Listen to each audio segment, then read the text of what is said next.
অনেকে আমাদেরকে প্রশ্ন করে যে হুজুর আপনাদের আলোচনাগুলো শুনে আমার জীবনের মোড় পরিবর্তন হয়েছে, কিন্তু এই পর্নোগ্রাফির করাল গ্রাস থেকে আমি নিজেকে বাঁচাতে পারছি না। আমি নামাজও পড়ি, আবার অশ্লীল ভিডিও দেখি। আমি সকালে তওবা করে বিকেলে দেখি, বিকেলে তওবা করে সকালে দেখি। তোমাদের যাদের এই সমস্যা তাদের মোবাইলের ওয়েলকামিং নোটে তুমি লিখে রাখবে আল্লাহ ইজ ওয়াচিং মি, মানে আল্লাহ আমায় দেখছেন। স্মার্টফোনগুলো আমাদেরকে স্মার্ট না বানিয়ে আমাদেরকে শেষ করে দিচ্ছে। আল্লাহর ভয় যদি কোনো মুমিনের অন্তরে থাকে, সে মুমিন কখনো পথ ভুলে যায় না, ঠিক কি না? মুমিন সব সময় এটা বিশ্বাস করে যে কেউ না দেখুক, দেখে কে? পুলিশের চোখ ফাঁকি দেওয়া যায় কি যায় না? কথা বলেন। পুলিশের চোখ ফাঁকি দেওয়া যায় না? সিগন্যাল দিয়ে রাখছে পুলিশ, যাবা না, হুট করে গাড়ি টান মারছে, কিছু করার আছে? র্যাবের চোখ ফাঁকি দেওয়া যায় কি যায় না? বিমানবন্দরে কাস্টমস অফিসারের চোখ, যারা দেশের বাইরে থেকে আসেন, ইমিগ্রেশন পুলিশরা জিজ্ঞেস করে গোল্ড আছে? গোল্ড কোন দেশ থেকে আসছেন? গোল্ডের বার আছে? তো তাদের চোখ ফাঁকি দিয়ে অনেকে দেশের বাইরে থেকে গোল্ড নিয়ে আসে। কত বড় টাকা আছে না নাই? দেখেন, ওদের চোখও ফাঁকি দেওয়া যায়। পরীক্ষার হলে যারা গার্ড দেয়, তারাও যাতে উল্টাপাল্টা করতে না পারে ম্যাজিস্ট্রেটও লাগানো হয়, ঠিক কিনা? ওই ম্যাজিস্ট্রেটের চোখ ফাঁকি দেয়া যায় কি যায় না? ফাঁকি দেয়া যায় না শুধু একজনের চোখ। এজন্য আমি সবসময় বলি যে কেউ যেটা দেখে না দেখে কে? কেউ যেটা শোনে না শোনে কে? আপনি যখন যে মুহূর্তে যেভাবে আল্লাহ তাআলাকে ডাক দেন তিনি শুনতে পায়। নাকি মাঝরাতে ডাক দিলে শোনে না? তুফানে পড়ে ডাক দিলে শোনে না? ভূমিকম্পের মাঝখানে ডাক দিলে উনি শোনে না? এই বিশাল ৭ আকাশ, ৭টা স্তরের জমিন, এই ৭ স্তরের জমিনের নিচে কোন গোপনতম প্রকোষ্ঠে কোন একটা বক্সের ভিতরে যদি ছোট্ট একটা মাকড়সা বা পিপিলিকা হেঁটে বেড়ায়, আল্লাহ বলেন আমি ৭ আকাশের উপর থেকে, আমার আরশের উপর থেকে ওই পিঁপড়ার পায়ের আওয়াজটাও শুনতে পাই। এজন্য বিপদে পড়লে, মন যখন বিষণ্ণ থাকবে, দুঃখের সময়ে আমরা চাইবো কার কাছে? সব সময় প্রশংসা করব কার? ইযা সাআলতা ফাসআলিল্লাহ ওয়া ইযা ইসতাআনতা ফাসতাইন বিল্লাহ। যখন সাহায্য চাইবে আল্লাহর কাছে চাও, যখন কোনো কিছুর প্রয়োজন হবে আল্লাহর কাছে চাও। বিষ্ণু বলেছেন তোমার পায়ের জুতার ফিতাও যদি ছিঁড়ে যায়, মুচির দোকানে যাওয়ার আগে, জুতা ছিঁড়ে গেছে, মুচির দোকানে তো যেতেই হবে, কিন্তু মুচির দোকানেও যাওয়ার আগে চাইবা কার কাছে? আল্লাহর কাছে। এটা হচ্ছে মুমিনের বিশ্বাস। অগাধ বিশ্বাস থাকবে তার আল্লাহর উপর। যে কোনো পরিস্থিতিতে মুমিন এটা বিশ্বাস করে যে এই ক্রাইসিস থেকে একমাত্র আমাদেরকে উত্তরণ করতে পারেন একটা সত্তা। চিল্লায় বলেন তিনি কে? এজন্য সবসময় আমরা তার প্রশংসা করব।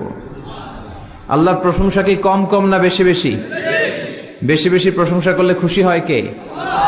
লা ইন শাকারতুম লা আযীদান্নাকুম ওয়া লা ইন কাফারতুম ইন্না আযাবি লাশাদীদ। যদি আমার শুকরিয়া করো, আমাকে যদি থ্যাঙ্কস দাও, তাহলে আমি আল্লাহ তোমাকে নেয়ামত যা দিয়েছি আরো বাড়িয়ে দেব। আর এত কিছু দেওয়ার পরেও যদি নাশুকরি করো, তাহলে জেনে রাখো আমার শাস্তি বড় ভয়ানক। আমি আল্লাহ সব সময় ধরি না, ধরলে ছাড়ি না। ধরে ধরে ধরে না, ধরলে আল্লাহ। মনে থাকবে এই কথাগুলো? আল্লাহ ইজ ওয়াচিং মি, মনে রাখবেন। অনেকে আমাদেরকে প্রশ্ন করে যে হুজুর আমি 5 ওয়াক্ত নামাজ পড়ি, ইয়াং ছেলেরা, আমি ইয়াংদের কথা বুঝি, ইয়াংরা আমার কথা বুঝে, আমি নিজেই তো ইয়াং, বুঝতে তো হবেই। তো অনেকে আমাকে প্রশ্ন করে যে হুজুর আপনাদের আলোচনাগুলো শুনে আমার জীবনের মোড় পরিবর্তন হয়েছে, কিন্তু এই পর্নোগ্রাফির করাল গ্রাস থেকে আমি নিজেকে বাঁচাতে পারছি না। আমি নামাজও পড়ি, আবার অশ্লীল ভিডিও দেখি। আমি সকালে তওবা করে বিকেলে দেখি, বিকেলে তওবা করে সকালে দেখি। এরকম সমস্যা আমার অনেক যুবক ভাইদের আছে না নাই? তোমাদের যাদের এই সমস্যা তাদের মোবাইলের ওয়েলকামিং নোটে তুমি লিখে রাখবে আল্লাহ ইজ ওয়াচিং মি, মানে আল্লাহ আমায় দেখছেন। তুমি যেই ল্যাপটপ ইউজ করো, ওই ল্যাপটপের এক পাশে টাইপ করে তুমি লিখে রাখবে আল্লাহ সুবহানাহু ওয়া তাআলা ইজ ওয়াচিং মি, তিনি আমায় দেখছেন, তিনি আমাকে প্রত্যক্ষ করছেন। পৃথিবীর কেউ দেখে না। দরজা বন্ধ করে, লাইট অফ করে, জানালার পর্দা নামিয়ে দিয়ে একা একা লুকিয়ে লুকিয়ে অশ্লীল ভিডিও আমি দেখছি, কেউ দেখে না, দেখে কে? এজন্য আল্লাহর ভয়টা মুমিনের অন্তরে সব সময় থাকা চাই। আল্লাহর ভয় যদি কোনো মুমিনের অন্তরে থাকে, সে মুমিন কখনো পথ ভুলে যায় না, ঠিক কি না? যাদের হৃদয়ে আছে আল্লাহর ভয়, তারা কবু পথ ভুলে যায় না। আল্লাহর প্রেম ছাড়া এই দুনিয়ায় কারো কাছে কোনো কিছু চায় না। পড়েন সবাই, যাদের হৃদয়ে আছে আল্লাহর ভয়, তারা কবু পথ ভুলে যায় না। আল্লাহর প্রেম ছাড়া এই দুনিয়ায় কারো কাছে কোনো কিছু চায় না। রাতের আধারে যারা সেজদাতে রয়, দু চোখের শ্রুতে নদী যেন বয়। ছলনার হাতছানি যতই আসুক, পেছনে ফিরেও সে তাকায় না। যাদের হৃদয়ে আছে আল্লাহর ভয়, তারা কবু পথ ভুলে যায় না। আল্লাহর প্রেম ছাড়া এই দুনিয়ায় কারো কাছে কোনো কিছু চায় না।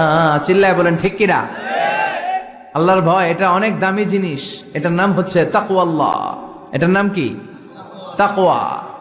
ওমর ফারুক উবাই ইবনে কাব রাদিয়াল্লাহু তাআলা আনহুকে জিজ্ঞেস করলো, ইয়া উবাই, মা হুয়া তাকওয়া? উবাই, তাকওয়া কি? হোয়াট ইজ তাকওয়া? What is the definition of তাকওয়া? উবাই ইবনে কাব প্রশ্নের উত্তর না করে ওমর ফারুককে আবার প্রশ্ন করে বললেন, আমা সালাকতা তরিকান যা শাউক? হে আমিরুল মুমিনিন, আপনি কি কাঁটাযুক্ত কোনো রাস্তা দিয়ে, এমন রাস্তা যে রাস্তার ডানে বায়ে সামনে পেছনে ক্যাকটাসের গুল্মলতা, খালি কাঁটা, এই কাঁটাযুক্ত কোনো রাস্তা দিয়ে কি আপনি কখনো হেঁটে যান নাই? ওমর ফারুক বললেন, বালা, আমি হেঁটে গিয়েছি। উবাই বললেন, ওই রাস্তা দিয়ে হাঁটার সময় আপনি কেমন করে হেঁটেছেন? ওমর ফারুক বললেন, ইজতাহাদতু ওয়া ইশতাম্মারতু, আমি এমন ভাবে হেঁটে গিয়েছি যাতে আশেপাশের ডানে বায়ে কাঁটা আমার গায়ে না লাগে, আমার জুব্বায় না লাগে। আমার জুব্বাটা ধরে আঁটো সাঁটো করে সন্তপর্ণে খুব সচেতনতার সাথে আমি হেঁটে গিয়েছি যাতে কাঁটা গায়ে না বিধে। উবাই বললেন, হাযা হুয়া তাকওয়া, এটাই তো তাকওয়া, এটাই তাকওয়া। এমন ভাবে এই পৃথিবীতে আপনাকে চলতে হবে যাতে শয়তানের কোনো হাতছানি, কোনো পাপ, কোনো পঙ্কিলতা, কোন ধরনের অশ্লীল বিষয় আপনার গায়ে পৌঁছতে না পারে। এটাই তাকওয়া। বিশ্বনবী একবার খেজুরের ডালা ভেঙে মরুভূমির মধ্যে একটা দাগ টানলেন, লম্বা দাগ টেনে সাহাবাদেরকে বললেন, হাদা সিরাতুল মুস্তাকিম, এটার নাম সিরাতুল মুস্তাকিম।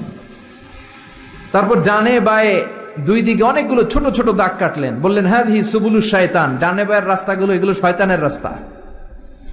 ডান দিক থেকে বাম দিক থেকে তোমাকে শয়তান হাতছানি দিবে। গানের কনসার্টে চলো, দুম্মা চলে ধুম দেখতে চলো, জুয়াবাজিতে চলো, নিষিদ্ধ পল্লীতে চলো, একটার পর একটা হাতছানি আপনাকে ডানে বায়ে সামনে থেকে পেছন থেকে আপনাকে গ্রাস করে ফেলতে চাইবে। কিন্তু মুমিন যখন সিরাতুল মুস্তাকিমের পথে একবার উঠেছে, এই পথটা শুরু হয়েছে দুনিয়া থেকে, এটার ওই প্রান্তে আছে জান্নাতুল ফেরদাউস, ঠিক কিনা? এজন্য প্রতিদিন সালাতে আমরা পড়ি ইহদিনাস সিরাতাল মুস্তাকিম। যে যুবকদের এই সমস্যা আছে, পর্নোগ্রাফির সমস্যা, এটা জাতীয় সমস্যা বাংলাদেশের জাতীয় রোগের নাম ডায়াবেটিক্স। জাতীয় রোগের নাম কি? আর যুবকদের জাতীয় সমস্যা হচ্ছে কি? পর্নোগ্রাফি। স্মার্টফোনগুলো আমাদেরকে স্মার্ট না বানিয়ে আমাদেরকে শেষ করে দিচ্ছে, ঠিক কিনা?